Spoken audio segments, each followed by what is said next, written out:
Мындай болуп кеткен.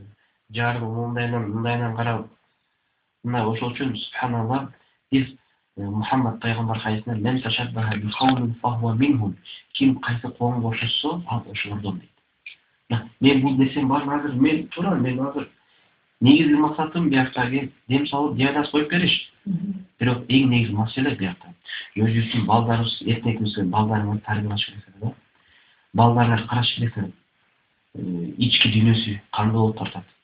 Кимдерге окшош болуп атат? Чөйрөгө чыксаңар да азыр шайтан рекламасы отура. Көрүнгөн жерде кыздардын сүрөтү бар. Бир жеңелаш кыздын бар сүрөтү. Пакет тарсаң, пакетте кыздын сүрөтү жүрөт. Кайсы жерге карасаң кыздар да. Мына шайтан өтө чоң бизди азырат да. Туура эмес идея. Салуу сарайда жүргөндө биз андай нерсе жок. Жада калса тамактардын сүрөтү жок. Орозо кишиге чоң аны азырасың да, орозо кишинин тамак сүрөтүн көрүп алып, шоколад жеп атканын көрөсүз го, сникерс, ушундай оозу менен жеп аткан ба.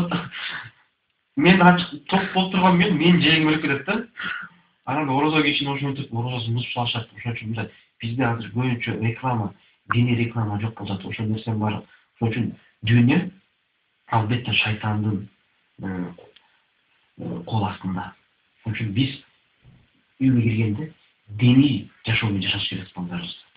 Мындайды утпа, тигиндерди кылба, бул харам, музыка угуш харам, мындай нерсе харам, болбойт. Шарият боюнча мындай адам тамак же, мындай кийимдерди кийбе, ал сен кафирларга, мушриктерге окшош боласың.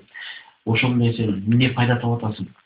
Канчалык чачыңды той кыласың да, күчүп окшош берсең, ага окшош болбойсуң эч качан. Сен өзүңдүн дырдайган мурдуң бар, жүлжүйгөн көзүң бар, сен өзүң башкача боласың. Сен өзүң кыргыз эле бол, сага ошо жарашат. Калпагың ки, топуң ки, ата-энеңе кызмат кыл. Ошон үчүн субханалла, бул эгипеттен келгенде билайым деп окууга каршы жаман агитациялар кылып атып, эми күчүм болуп калды.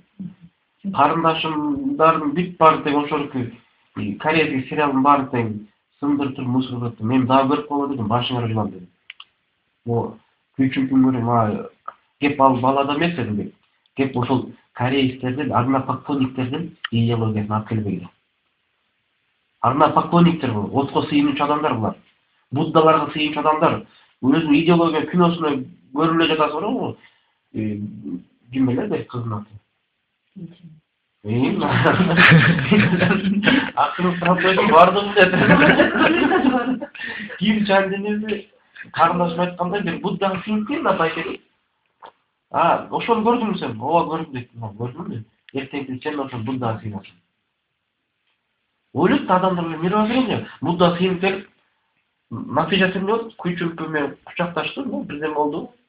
Билбейм ал киноду көргөн жокмун. Натыйжада ошол менен жакшы жашап калды.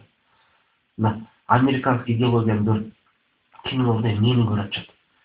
Азыр мен 2008-жылы бир жерде жүргөндө, көздөбү бир жерде жүргөндө 4 жашар бала болуш керек. Атын ким? Шондо сүйлөшүп, ал бала менчи, молодец.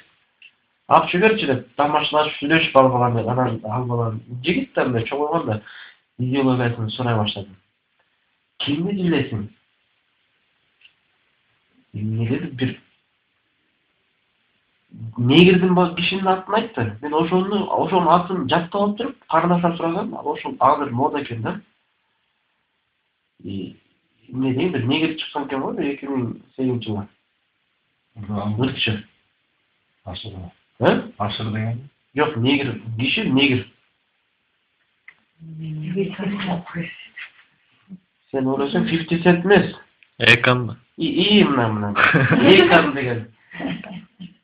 Кандай? Жок, ким аты? Акем деп окулат, мыгачы. Акем, ашын билесиңби дедим. Кандай? Көрсөм, бир клипин көрсөм, жыңыраш кыздар билет экен. Пайгамбардын атын билесиңби сен? Билбейм дейт. Сахабалардыкын тим более билбейт да. Пайгамбардын кызынын атын билбейт. Эканды билет. Эканын үй бүлөсүн билет. Каякта жашайт. Дженнифер Лопести жакка билет. Канчанчы жылы звезда болгон. Бритни Спирс ким? итине канча доллардык кийимдерди алып берет. Шварценеггерди жатка көргөн бир баланы оозума ачпай көрөм. Канча жылдан башып, канча жылы чыгып кеткен үчүн билет экен да. Качан культурист болгон, эмне кылган, Шварценеггердин жакшы иштери, жаман иштери, качан Калифорнияга губернатор болгон, ошонун баарын билет. Терминаторду эмне үчүн аткарган, канча гонорар алган. Ошондон бери билет. Эмне мен сүйөм дейт ошо кишини. Менин кумирим дейт. Ал эми Мухаммад саллаллаху алейхи вассалам менен Куранда لقد كان في رسول الله أسوة حسنة لمن كان يرجو الله واليوم الآخر وذكر الله كثيرا. Allah Teala'nı ümit kuran, ahireti ümit kuran, Allah'ı köp estigen adam için Muhammed Peygamber'de öte çoğun örnek sabak жатат. Жашоосунда караңыздар. Эмне үчүн бизге Мухаммед Пайгамбар үлгү болбоду? Анткени биз ошо чет өлкөнүн, Европанын идеологиясын жактыргандан кийин ошол каармандарды сүйүп калганбыз. Ошол идеологияны жакшы чагылдырып берген адамдарды. Биз өзүбүздүн ислами идеологияны жактырбагандыктан биз пайгамбарды сүйбөй калдык. Биз сахабаларды сүйбөй калдык. Биз тааныбайбыз пайгамбар канча баласы бар. Абу Бакырды ким деген сурасын эч ким билбейт. Абу Бакыр чорный араб деп коюп берет. Караңыз, субханаллах. Абу Бакыр деген Мухаммад пайгамбар үмметтен эң биринчи бир элчи адам. Худайф ибн Яман деген ким десем билбейт. Салман Фариси ким экен билбейт. Абу Хурайраны билбейт ким экен. Абу Дарданы билбейт. Абу Хурайраны билбейт. Эң чоң сахабалар күчтүү. Саад ибн Абу Ваккасты билбейт. Убейд ибн Абу Талханы билбейт. Убейд ибн Жаррах билбейт. Чоң сахабалар өтө кызмат кылган. Чоң алымдар, Ибн Кайым ал-Жаузия, Ибн Теймия, өтө чоң алымдар, Мухаммад ибн Теймини, өтө чоң алымдар ислам шариятына өтө өзүнүн кызматтарын койгон адамдардын аттарын билбейт. Эмнеге? Анткени биякта идеология каякка ийилип кетет. Кайсы багытка кетет адамдын өскөн тарбиясы. Азыр ислам десең бизге динди жаман көрөсүз го. Молдоке деп коет. Ат менен аташат. Молдоке деген. Анада молдо эмес. Молдоке деп коет. Молдоке болсо эч ким молдоке болбосо келбейт. Бардык тойлордо, отуруштарда шылдың бул ким? Молдоке. Баягы молдоке отуруп биз менен акырын 100 грамм ичип коюп турат. Баягы молдоке тамак чегип берет топус менен. Адамдар, кафырлар, мушриктер, жахилдер, атеисттер дырдыйып, жыргап турган кезде молдоке жаман отуруп. Андан кийин жакын бир тууган өлүп калса, молдоке. Андан ыйык, андан уважаемый киши таппагат. Молдонун үйүнө түнү болсо барып, бизге ошондой болуп калды, жанан бериңиз. Жакшы кезинде токчулукта, жакшылыкта молдокени жамандайт өздөр. Шылдайт. Кара, молдоке деген ат. Мен эметип калдым. Ошон үчүн любой адам андай карман болбосу келбейт. Мага лучше тетинде бригадада Саша Белый деп ойлойм. Дерзкий. Сөздөр бар, момундай сүйлөгөн. Душманга бетине караган. Мага ошондой карман жагат. Молдоке деген эмне? Бул көлөч кийет, топу кийет, анан кийин эртең менен азан кричать этет. Аллах акбар деп бизге анда баш деп. Бизге ошондой жаман көрөсүз болгондо, дини кармандарды. Ал эми шайтанды жактай турган кармандарды, терс кармандарды. Главный галах, да. Фильмы снимались Джеки Чан, Жан-Клод Ван Дам деп. Адамдар ошолорду көрүп, ошолордой Ван Дамды кылдай, момундай болот, мен мындай күчтүү болом. Ван Дам чибири тээп койсо эле бүттү, ал великолепно показуха. Чын жүрөгүн Алла жолунда ошон Абу Бакырга согушту. Усман ибн Аффанда согушту жихадта. Хамза радиаллаху анху урушту. Убайд ибн Жаррахта урушту. Саад ибн Абу Ваккаска эч ким тең келбейт. Караңла кандай Алла жолунда. Чыныгы геройлор. Чыныгы каармандар. Ошону биздин эл көргөндө балдар. Мультиктерди көрөсөң, Саад ибн Абу Ваккас жөнүндө. Талха ибн Убайдулла деп мультиктер көрөсөң, мен Талхадай болом, мен Саадтай болом, мен Хамзадай болом дебейт. Азыркы биздер мен Бэтмен, мен тетинде Супермен, мен Человек-паук, тетиги жалган кармандарды өздөрүнө көрүп, азыркы кафырлар мультиктерин негизи балдарга көргөзүү мүмкүн эмес.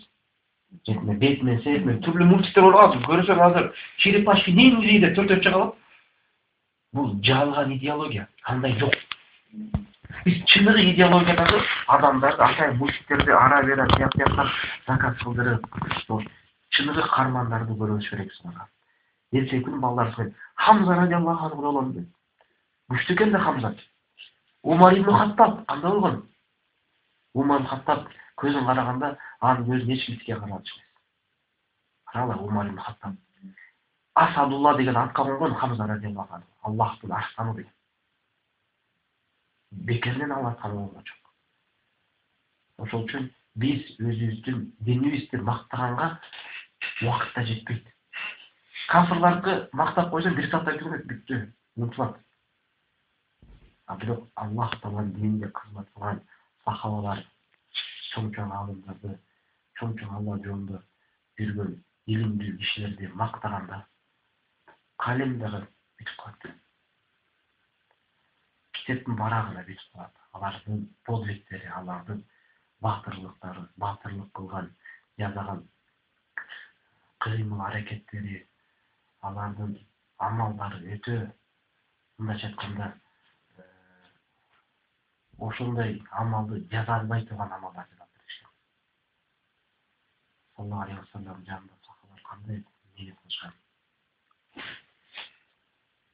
Ошол үчүн иншалла биз ошо сахабаларды өтө чоң өрнөк алыш керекпиз. Хаят сахабалар өмүр баян алыш керекпиз. Ошондо жүрөк ыйлайт, көздөн жаш тамчылайт. Чыныгы адамдарды көрүтүп, ошондо ошого кейсиң, мына чыныгы идеология орнойт. А биздин кыздар, аялдар, намаз окуган эле апалар, ой, сериал башталды. Турецкий сериал деп отурушат. Корейский сериал, ана тигил чабып кетти экенби? Төрөдү экенби? Кырып элекпи аяктар? Жолуга элекпи ошо экөө? Эми экөөнүн жолукканы, экөө никеси жашап жүргөн аял менен эркек да, ошону жолукчан апа отуруп, эми жолукса экен экөө деп переживать этип ошо гам кылып, ошол аялга никеси кошулган аялды сүйүп уландырат. Натыйжада туура эмес амал болот. Ошон үчүн бул кафырлар бизге койгон бир гана айла амалдары. Ошон үчүн ким сериал көрсө, ким чыныгы тетинде американский түрлүү кинолор көрсө, ал убакытты текке кетирет. Убакытты бир гана текке кетирет. Мухаммад саллаллаху алейхи ва саллям айткан, адамда эки чоң кымбат белек бар деген. Биринчи денсаулык, экинчи фарах, убакыт деген, бош убакыт, эртең күнү керек. Айттыңай деп, Аллахтын алдында кыямат күнү келгенде тараздан экиге болуп калса, жакшы иш менен жаман иш писатка болуп калганда, мына ошондо бош убагымды мен союн ойноп кетирдилем. Бош убагымды казинода кетирдилем. Бош убагымды карта ойноп кетирдилем. Бош убагымды тетинде нард ойноп кетирдилем. Бош убагымды канча деген убактымды ошо эрке корейский сериал алып койду. Канча деген убактымды турецкий сериал алып койду. Канча деген убактымды американский кинолор алып койду. Ошол убакта мен Аллах деп зикир кылып, илим алганда мен тараздан оңго ийилип, бешке кирип кетет элем. Ошол бош убакыт керек эртең күнү туура колдонсо. Эртең күнү пайдасы керек. Өмүрүндө да бир жолу ла иляха иллаллах айтканда бешке кетет элем. Өмүрүндө да бир жолу субханалла дегенде таразы оңго ийилип кетет элем. Каралы, ошол үчүн бош убакыт өтө бизге керек. Ошол бош убакытты туура колдонуп алыш керекпиз. Мына Шейх Ислам ибн Таймия өтө көп китеп жазган. Ал бизде ол бош убакытты өткөргөндө мындай китептер жаза албайт. А биздин мусулмандар эмне үчүн китеп жазбайт? Эмне үчүн алар чоң иштер жаза албайт? Анткени бош убакыттары башка жерге кетип атат. Эгерде китепке кетиргенде нарды ойнойсуң, убактың жок. Эс алып келип тогот, убактың жок. Бизге эмне кичине эле бирден болсо мен таң калам, жыл сайын эс алат да. Мейлі жылда 1-2 жыл барып қойып, жыл сайын көлі барып эс алыш керек. Шарттан келіп ушунча чоң иштейді. Жер тоону көңтөлүп, монторуп, субханалла, эс ала турган убакыт эмес бияктан эмне кылат. Эс алабыз бир гана дейишти. bir ғана Аллахтың алдында бош уақыт кетірбей, иншалла. Бұндай даваттарды оқып. Яғни сіздердің жашауға айтып тұрған болса, сіздердің уақыттарда тағыр айтқанда, сіздің уақытыңызда вечеринка деген көп болған, день рождения деген, отырыштар өзінше. Ақша төлеп жинап алармайын. Енді субханалла таң аласың. Ошоны оқып, вечеринкаларда шunda отырышады. Bir bala екі күн оқытаған емес, вечеринка барып оқытаған. Қара қандай ғам қылады. Bir bala bir saat келе екен, 4 күн ертеңгісі көріп шыққан. 5 saat ondan başladı. 10 bak, первый, второй, третий, 4 час көрдім дейді. Saat қаншадан десе, saat 10-dan başladık, ертеңгі 8-ге дейін. Көрдің мі дейді. Молодецсің дедім, молодец. Еркек екенсің. 10 бақ деген нені көреді? 10 бақты көреді. 10 бақ деген бұл Тайландтардың Буддасын аты ішінде. Киносында Будданың башына алып кетіп қалып қалған. Башына алып келем деп шырқап жүреді да. Құдайдың башына кетіп қалды. Субханалла. Ошол киноны көріп, ошол үшін қанша 10 сағаттын кетірді. Божомын айтқанда. Аллах үшін Cuma'ya gelip Bojamol'un saat 1:30'da tetigi Moldaki ta bitirip bak 1:30'da gelse 1:30'da bitip kalgandan keyin ana gire kalan. Ana keyin kişine hutbanı onda aytıp kalsa ana keyin namaz okuyup bitti. Yemin hutbaga ertere kelip kalsa 1:15'te. Moldaki kişine jana kadar 1:35'ge ketip baratsa 5 minut ötüp barat. Ben kaçça imam болып жүрдім. Çoğunluğuna geçlerim.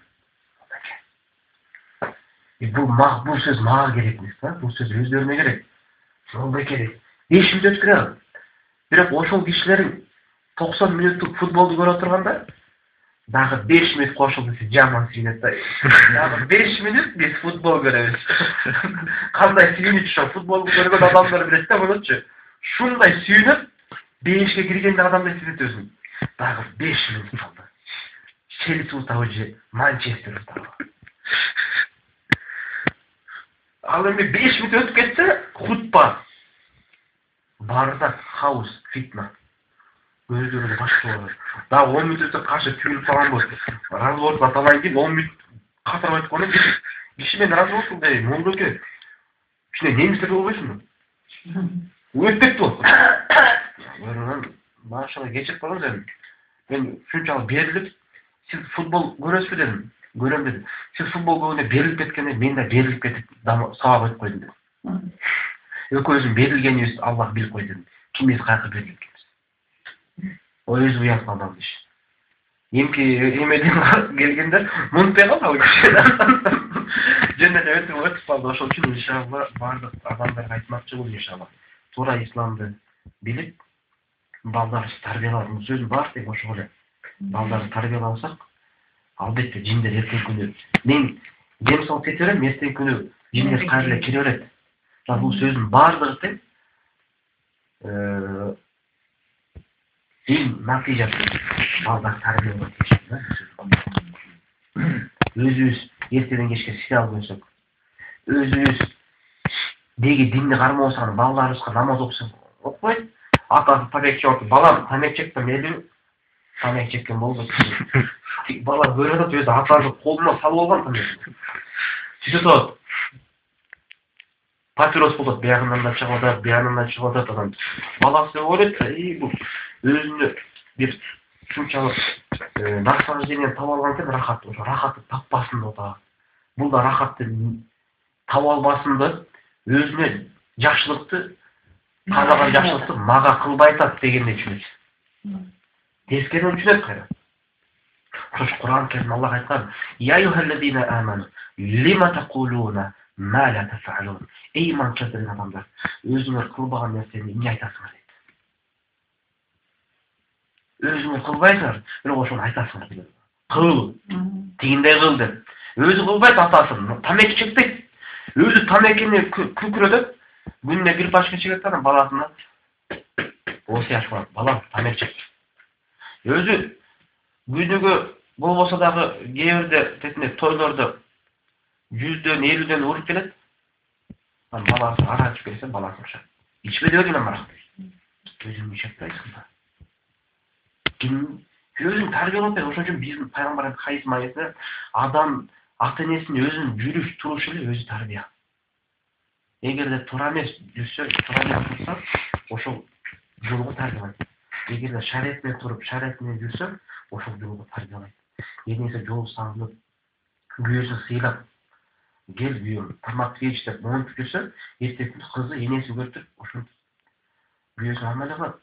А кыз эмне үчүн урушчак болуп калган? Тажал атам болуп, тажал касында болсо, отолгондо бир кыз урушуп калган, энесине көргөндө атасы ошентип турушат да. Чыгыш керек. Görüyorum, ошон үчүн адам балдарын көйүп урушпаш керек. Балдарын көйүнчө эмес, жашынакай. Неге эле урушпаш керек? Урушпаш керек десем, ар кандай уруштун да культурасы болот да өзүнүн. Анан жаккалашып, кармашып, калчылдашып, жаман сөздөрүн айтып, анан эгенде алтынды кечирип коюш деген жаман сөз да. Бүт баарын уже айтып койду. Упаковка кылып койду бүт баары. Мына ошондой мамилени дагы балдарга туура көрүнүш керекпиз. Балдар жанакы деп коркуп калышы мүмкүн силердин. Эгер сиз катуу урушсаңар, же атасы туура эмес мамиле кылса энесине, анан ошондо коркуп калышы мүмкүн да балдар. Корккондон да жеңилип кетиши мүмкүн. Анткени балдар убат да, анткени биз деле бала болгонбуз да, биз Марстан түшүп алып турган бирөөнүн баласы болуп жокпуз да. Биз да көргөнүбүз, укканыбыз, ата эненин урушканын, тайжелерин урушканын, күйөөсү менен, жезделерин урушканын, ошондо баары эле бала кичинекейден түшүнчүт. Жаман боло баштайт. Башы өйдө көтөрүп турган башы ылдый боло баштайт. Ошону ар кандай сөз ойлонуп атып, шайтан кирип кетиши мүмкүн. Ошон үчүн балабызды иншалла тарбиялаш керекпиз. Күнүмдүк жашоо өзүнчө чоң тарбия. Эртең кечке исламды сайрап туруп, анан кылган ишибиз ислам болбосо пайдасы жок. Биздин исламыбыз качан? Биздин исламыбыз мечитке киргенде ислам пайда болду. Мечитке киргенде ушунчалык ыймандуу болуп, Аллах акбар деп, ушунчалык Кудайдан отуруп, анан Кудайдан суранып отуруп, я Аллах, баламы рызкы бер, тигини бер. Мечиттен чыккандан кийин өзүнүн кимдигин унутуп калды. Билбейт өзү ким экенин. Баягы эле парасын улантат, урулугун улантат, бирөөнүн шапкасын алып, бирөөгө кийгизмейди улантат. Кайра анын шапкасын тиге кийип, натыйжада кимдин шапкасы ким экенин билбей калат, өзүнө кийип алат. Могу менин шапкам ошол. Ошондой чоң натыйжада өзү сүйлөп аткан, өзү түшүнбөй калды, эмне сүйлөп атат. Короче, сам не понял, что сказал, билбейчи. Ушундай даражага жетет, арага чогууну билбей калат да, эмне сүйлөп атат. Эртең күнү аяң сурайт. Бир байке бар, гитара чертип, бир кызды өзүнчө ырдап атат да, аягына. Мага айтышты да ошону, өзүм көргөн жокмун, бирок ишеничтүү кишилер айтты. Кайдан жүрүп, талаада калгып, сага кабылдым деп атат. Бир кызды өзүнчө ошондой ырдап отуруп, анан тиги айтып атат, тиги кайнагаңдын айтканын эстеп алып эртең күнү сурайм деп. Эртеси күнү анан кийин, сен мени ошо талаада калгып, сага кабылдым дедиң го деп солуп кана тиги жок, качан айттым? Мас болуп келип атып гитара карап ырдадым го дейт. Билбейм аны айтканымды. Мына далилдеп берким ошентип айттым. Ошентип айтты. Экөөңөр сүйлөшүп алдыңар го, мен айтпайм го деп чыгып кетип калат бала. Бирок карагыла. Сам не понял, что сказал он ошол да. Натыйжада адам аракка кирип отуруп өз билип алат мен айткан. Бул шайтан сөзү. Ошон үчүн биз өзүбүз туура шарият менен жүрсөк, Аллах Таала бизге туура иман берет. Ассаламу алейкум ва рахматуллахи ва баракатуху.